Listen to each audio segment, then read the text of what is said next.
Mga kababayan, kamusta po? Si Kamanong po, nagbabalik na naman po muli para po magkomento po sa inyo dito po sa Tambayan Makabayan.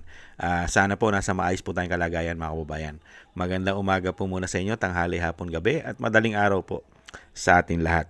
Magumpisa na po tayo mga tambay. Kumentuhan po natin mga tambay. Ito pong si Abante, si Representative Abante po ng Maynila. Bigla pong nabuhay. Nabuhay na naman po muli ang mga buhaya umano, mga kababayan, dito po sa issue ng Vice President. Pagka po issue sa Vice President, nagawa-gawa lang po nila umano, ay buhay na buhay po ang mga buhaya umano.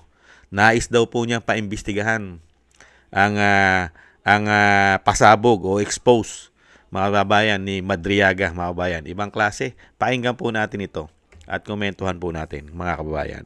Ibang klase, no? Ang korupsyon ngayon ay trilyon, daan-daang bilyon. Pero nakatutok lang po sila sa Vice President. Unbelievable. Umpisahan na po natin.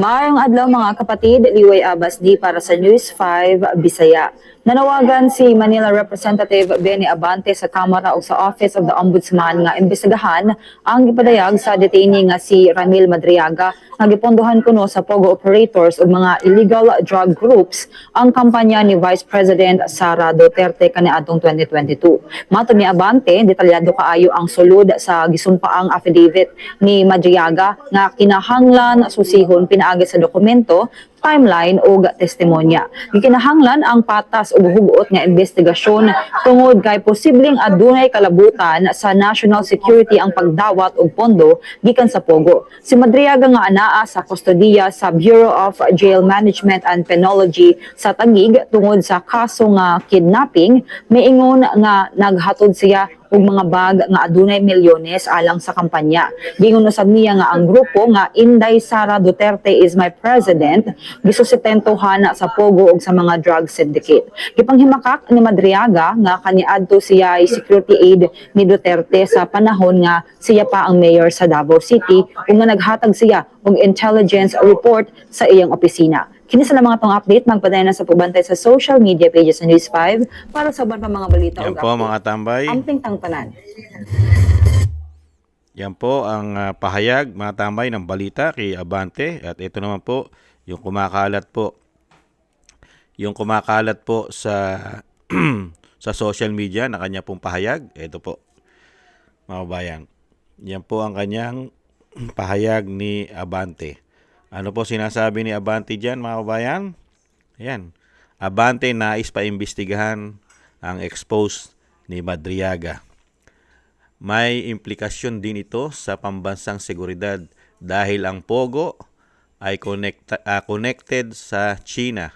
Kailangan nating malaman kung tumatanggap ng pera si BP Sara sa Pogo at sa Pulburon Lord, mga kabayan. Ibang klase, mga kabayan, ano? Pero yung tumatanggap po ng pera at nangungumisyon ng daan-daang milyon, bilyon, daan-daang milyon, bilyon, pero hindi po yun na threat, mga tamay. Hindi po yung banta sa seguridad ng Pilipinas. Ang pagnanakaw po ng mga politiko, mga bayan, lalo-lalo po sa House of Representatives, sa Palasyo, sa Senado, at sa halos buong Pilipinas na LGUs, ay hindi po yan threat sa seguridad ng Pilipino at Pilipinas. Tanging ang sa Vice President, nagawa-gawa lang po, mga kabayan. Dahil ang isa pong nagpaparatang ay isa pong sangkot at nakakulong dahil po sa kidnapping. Unbelievable. Siyempre po yung tao po na nakakulong na. Pagka yan nilagyan mo ng pain, nilagyan mo ng suhol, wala na pong mawawala dyan. Di po ba lagi ko po sinasabi, ang taong nakakulong na at convicted na, kakapit na po sa patalim yan. Lalong-lalo po kung bibigyan mo ng pakinabang, wala na pong mawawalang kredibilidad sa mga tao na convicted na. Hindi po ba, mga kabayan? Dahil sanay na pong gumawa yan na kasamaan. Hindi po ba? Umano. Kaya dito po kay Abante, nakakapagduda, no? ilang buwan na nahimik. Mula po nung pumutok ang flood control issue po ng mga buhaya sa Crocodile Farm sa House of Representatives, ay nanahimik na po lahat ang Quadcom, Tricom at kung ano-anong Macom. Hindi ba ngayon? Mukhang bubuhayin po nila. Mukhang bubuhayin na naman yata nila ang Quadcom o Tuadcom dahil dito po sa investigasyon. Dahil hinihiling na rin po nila na imbestigahan ng ombudsman. Di po ba? Ganun po talaga script eh. Pagka kasi naglabas ng script, kailangan po lahat po sila iisa po ang script. Pag binanatan po ng media, babanat na rin po lahat sila. Hindi po ba? Pagka ibinalita ng media, kailangan po suportahan nila ang ibabalita ng media. Lalong-lalo po kung ito ay sa pamilya Duterte. Hindi po ba? Kaya mga sa masusunod na araw, mga kabayan, ang babanata naman nila at iimbestigahan yung isinampa naman po sa ombudsman, mga kabayan, ng plunder ng grupo po ng kaparian, yata yun. Hindi po ba? Ito pong nakaraang araw din ay nagsampa rin po ng kaso o reklamo, mga kabayan, ang grupo po yata ng kaparian na yung isang pari po yata nakapagsalita ron ay dati rin po yata gumagamit ng pulburon. Yan po, mga kabayan, ang hirap po sa ating bansa. Mas kinakatigan pa po nila ang mga magnanakaw umano. Mas gusto nilang maging safe ang mga magnanakaw gumagamit ng pulburon. Mga addictus. Kisa purong sa lumalaban sa korupsyon at naglilingkod sa taong bayan at sa ating bansa. Yung lumalaban sa korupsyon, sa komunista, makakaliwang grupo, di ba? Kriminal, at sa mga pulburon, ay siya pang pinupuruhan ng mga demonyong politiko sa ating bansa at pilit pang pinababagsak. Kaya po ang ating bansa, mula po nung pumasok ang binagong Pilipinas, mga kababayan, mas gusto pa nilang mangyari sa ating bansa ay sumama ng sumama.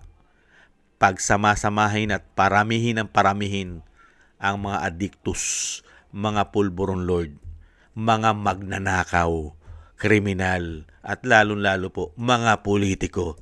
Kailangan sila'y dumami ng dumami na magnakaw sa ating bansa. Hindi kaya, mga kabayan? Yan po si Representative Abante ng Maynila. Ibang klase. Yung kanya po na issue na nakahawak din po ng proyekto o insertion katulad po ng mga kasamahan niyang congressman. Yung kanya po hindi pa tapos ang issue niya. Hindi pa siya naimbestigahan sa mga pondo na hinawakan niya flood control sa Maynila. Kasama pa sila Chua dyan, sila Valeriano, at yung mga congressman dyan sa Maynila, 6 po yata ang congressman dyan o representative ng Maynila. Hindi po ba? Hindi pa tapos at hindi pa sila lusot dyan. Hindi po ba? Kaya nga gusto nga natin manalo o makaupo si Vice President para po lahat sila ay maimbestigahan at isauli ang mga porsyento na kinuha nila na ubod ng lalaki. Hindi bababa sa 20% umano. Hindi po ba? At kung sinasabi mo itong si Abante, isang pastor po ito eh. Hindi nga natin alam kung saan po pastor ito. Pastor po ba ito sa kambing o sa tupa? Mga kabayan, saan kaya pastor ito? Pastor kaya ito ng mga buhaya? O pastor kaya ito ng mga baboy? O pastor kaya ito ng mga ulupong umano? Nagtatanong lang si Kamanong. At ang nakapagtataka kay Abante, gustong-gustong imbestigahan yung scripted na gawa-gawa yata nila umano. Pero ayaw po nila imbestigahan yung may facts na, may record, mga kabayan, may mga insertion na, nakuha na. Katulad po ng sa kapwa niya congressman na representative po ng Ilocos Norte, si Sandro Marcos. Hindi niya pwedeng imbestigahan. Bakit kaya? Ayaw niya imbestigahan. Kapwa niya. Katulad din kasi niya eh. Meron din karga-karga. Ang dating speaker, hindi niya pwedeng imbestigahan. Hindi po ba? Lalong-lalo po ang Malacanang. Hindi yata niya pwedeng imbestigahan ang mga paratang at issue ng isang damukal na pera. At hindi rin niya pwedeng iimbestigahan yata ang First Lady. Di ba? Si Lisa Marcos. Hindi po ba? At ang isang damukal, mababayan, na issue ng korupsyon ng binagawang Pilipinas. Merong ginto, may bangko, may PhilHealth. Hindi po ba? Meron pang Maharlika Investment Fund at lalong-lalo yung ginagawa pong budgeting sa GAA na naging gago na, mga kababayan. Kaya dito pa mga tambay, ang napagkikita po natin ngayon sa ating bansa, mga kababayan, na kinukonsinte umano ang talamak na korupsyon sa ating bansa, ay nakikita po natin. Kung hindi pare, ay pastor. Mga kababayan, sila po. Pastor at pare ang nakikita po natin na kinukonsinte umano ang malawakang korupsyon politika sa ating bansa. Hindi po ba? Maraming salamat po mga tambay. Sana gusto po natin tambayan makabayan sa YouTube at TikTok. At ganoon din po sa mga subscribers po natin, sa mga nagko-comment, like, share, and subscribe. Thank you po sa inyo mga kabayan. At thank you rin po sa mga nagbibigay po ng tulong. Shoutout po sa inyo lahat. Shoutout po kay Eric Hershio ng Canada, Kingston 123 ng Hong Kong, Bay Chichiyoko, Jake Yahut ng Maisog, California, USA, Gina Ray Solidides ng Berlin, Germany, Julieta Silona ng Sydney, Australia, Jem Aris ng United Arab Emirates, Jovelyn Watanabe ng Japan, ako si Pilam, Ani Jo, Chodorico Erguisa Jr., si Arfel Villacorta, Wills Bubbles, Rosalina, Michelle Yamaguchi Vlog, Norma Garcia, Gayat Siena, Tatay Nick ng Canada, at si Nancy Lumampao. Thank you po sa inyo mga kabayan, at sana po maingatan po kayo, lalo-lalo po sa inyo po mga paggawa. At syempre po mga tambay, yung dasal po natin, magkaisa po tayo, pagsamasamahin po natin ang ating mga dasal, na sana po tayong lahat po ay maingatan ng ating buong sambayanan at ang pamilya Duterte ay maingatan po tayo sa kapahamakan at madugtungan pa po ang buhay at kalakasan ng dating Pangulong Duterte at makalabas na po siya sa lalong mabilis at makauwi na po sa ating bansa. Thank you po mga tambay. Happy holidays po mga kabayan at araw-araw po sana ay maging Pasko po sa atin lahat mga kabayan. Thank you po. Ingat-ingat po. Taste lang po. Bye-bye.